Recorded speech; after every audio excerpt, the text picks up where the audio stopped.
Good morning, you're watching Deals TV. I'm Paul Dawber and it's Wednesday the 7th of July.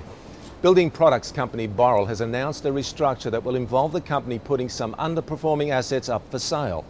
While Boral is yet to kickstart a formal sales process, the AFR reports that private equity suitors may already be circling the waters.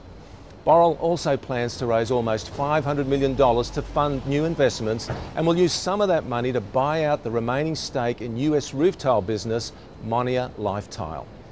Monier has been running at a loss for some time now, so there are some question marks around the strategy, especially if the housing recovery in the US fails to gain momentum.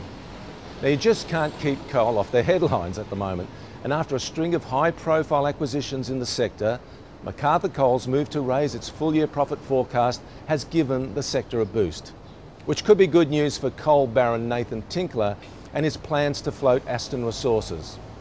According to the AFR, Aston has been in pricing talks with institutional investors and could release the prospectus for a $500 million raising next week. Staying with IPOs, Agricultural Bank of China has managed to price its Hong Kong and Shanghai dual listing. Despite major headwinds, it looks like there was significant demand for the IPO, with sources telling Reuters that the Hong Kong portion was priced at the middle of the indicated range, while Shanghai was at the top of the range. Meanwhile, UK oil major BP has bowed to US government pressure over any asset sales. The Times reports that BP will now have to seek approval from Washington on any potential asset sales, mergers or corporate restructuring, as well as provide monthly updates on its financial health.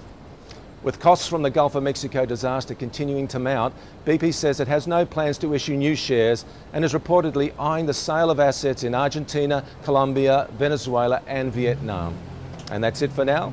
Thanks for watching and we'll see you tomorrow.